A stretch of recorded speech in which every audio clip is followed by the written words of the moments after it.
Hello. As many of you know, I've been driving the 2018 GT3 for about 6 or 7 months now, and placed my order on the RS. It's been probably 4 or 5 months, so the car just arrived about a couple days ago, so that wait is finally over. And most of my friends called me and said, "You're just absolutely crazy for having a 2018 GT3 and then ordering a 2019 GT3 RS," because there really isn't too many differences. It doesn't, the extra money is not going to be worth it that you're investing. So I have a problem listening to people, I guess, because I'm going to stick with my order. It's here. Deal's done. I could tell you that first impressions, I don't agree with what anybody has said as far as there not being a big difference, because literally the second I drove it off the lot, I don't know, maybe it's just in my head, but I really felt like it's significant. The extra width, the extra power, a tiny bit of torque. I think the driving experience is very different, especially when you're having the side air intakes, because it's kind of like right there. So you're hearing a lot of mechanical noises that you normally wouldn't hear. And I just love it. I mean, when you're talking about either getting a GT3 or a GT2 turbo versus a GT3 RS, I really felt that the RS was right for me, just from the experience. I mean, obviously when you've got a turbo and 700 horsepower, that experience is going to be pretty insane, but I really like the sounds and the feel of having that naturally aspirated engine behind me. And yeah, you're going to miss out on a few things as far as torque and things of that sort, but man, once you're up to that 7, 8, 9,000 RPM, and every review that you listen to is the same. Oh, this is an experience, this sound, and honestly, it really is. And I got the GT3 bug, and now it's like 100 times different because I've got the RS, and it's just that titanium exhaust really, for me, has a certain note that's just right there. It's just so much better to have that exhaust note versus the standard GT3. I'm not by any means a professional driver, but I know what I like. I like the aesthetics, the look. If you put the two cars side by side, there's really a huge difference. I mean, even though they're the same model designation, 911, 991.2s, but it's just a totally different look. It's a beast versus the standard GT3. Now, the standard GT3 on its own, it's an amazing car. But when you put it side by side with the RS, it really gets dwarfed. I mean, it really just doesn't pack the same punch. So, is the extra dollars spent worth it? Yeah, if you can do it, I would say I would do it. And the truth is, what does that extra money get you? Well, many of you have probably hopefully watched the review or my order for the RS, my specs, and I did go with quite a bit, such as I did do the Weissach package. Interestingly enough, with the Weissach package, they were talking about discontinuing the package because they couldn't produce enough. The demand was outweighed the ability to produce those parts. So that's kind of an interesting thing, because I felt like maybe the value of the vehicle. So as an example, I mean, I don't know if Porsche gives out these numbers, but if they are planning on building 2,000 of these things for the US and they weren't able to, now they're basically only going to build 600 or 700. Well, those of us that were lucky enough to get the allocation probably made a pretty decent buck on it, if that's truly the case. And what my salesman is, the latest from my salesman is basically that, they started reproducing the Weissach package again, but they're not offering the carbon fiber hood. I mean, truth be told, that's kind of a big deal of why I bought the Weissach package. Because again, when I bought it, yeah, I'm going to save a few pounds here and there, but I wasn't really interested in a few pounds, because the chances of me taking that vehicle to its limits are pretty slim and none, because I'm not a professional driver. I just enjoy knowing that I could go pretty fast, but I do. It'll be pushed, but not quite as professional drivers probably would take it to its limit. Anyway, what do you get? So you get that carbon fiber hood, you get the carbon fiber top, carbon fiber wing.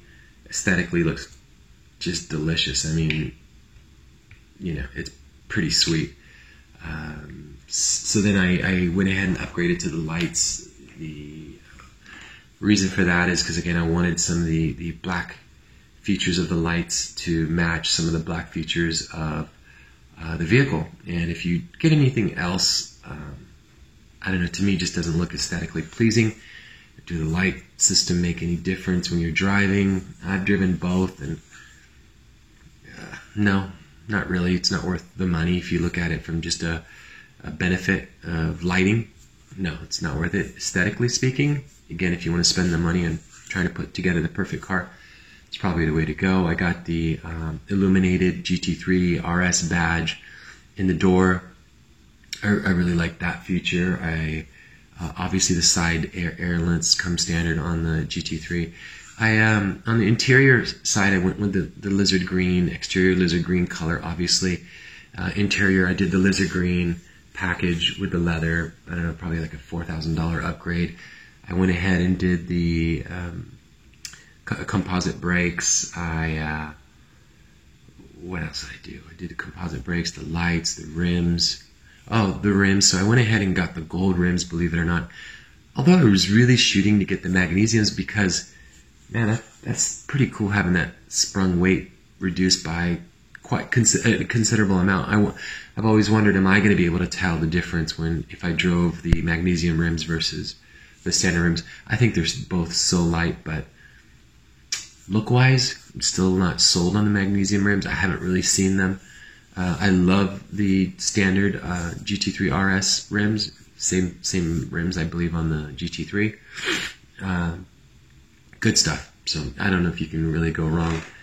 And that's pretty much it as far as a build. I feel like I put a lot more other features.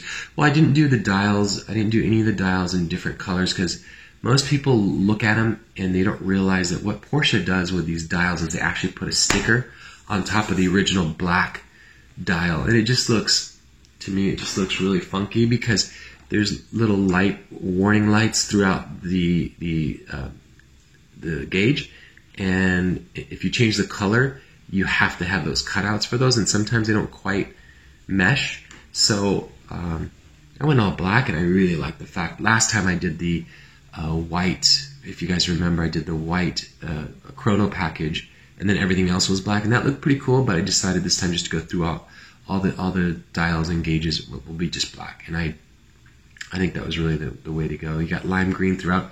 Oh, and thanks to Derek from McKenna Porsche, I got my matching coffee mug. It's pretty funny, a coffee mug, but it's like my favorite coffee mug now. I mean, I absolutely love the car, so anything that reminds me of it when I'm at work or something like that, it's pretty cool. So thanks, Derek. Anyway, one of the things I don't, or maybe I wish was different on the vehicle, would be the rear.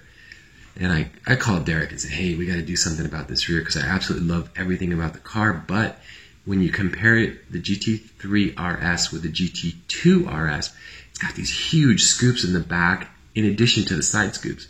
And it just looks, I mean, wicked. I love the rear of the RS a lot more than I love, the rear of the GT2. Just that, the exhaust and kind of the aesthetics. The RS just looks, the 3 looks just more vicious. The 2 looks a little bit tamed. I know you guys are going to think I'm crazy, but, just look at if you compare side by side, the RS looks just more, it's more pronounced. I think it's just more edgy, more racy. If you included those 2 scoops in the back that the GT2 has, that would have been just, I think Porsche would have had a very hard sell trying to sell the GT2 without that, because it does, car manufacturers, they want to try to get as much as they can, and I don't blame them, but that would have been a really, really added touch. I asked about it, and I said, hey, look, can I take, because of the same bodies, I guess, on the GT2 and the GT3. So I basically inquired about what's it going to cost me to add those scoops just for aesthetics. It was insane, because I guess you got to buy the part and you got to send it somewhere to get it painted, and it's insane, and it's there for a reason, and I just want it there for just aesthetics. But Porsche engineers are Porsche engineers, and it's not there just to be eye-pleasing, I guess. So anyway, this is my car. I hope you guys enjoyed it. I'll be doing some Cars and Coffee here pretty soon. I think this Saturday. We got one going on in Newport Beach. Hopefully you guys can join. That's tomorrow. Shit, yeah. Okay. Tomorrow, Cars and Coffee. I'll hopefully get some stuff put together for you. If not, we'll do some driving on the RS. I think Malibu's a little burned down right now, but I'm really looking forward to taking the car out this summer and doing some driving up in Malibu with my buddies. So stay tuned. We hopefully we'll have more good stuff to share with you, and keep those comments coming. Love you guys sharing your thoughts with me. That's always pleasing. Anyway, take care, and thanks for watching.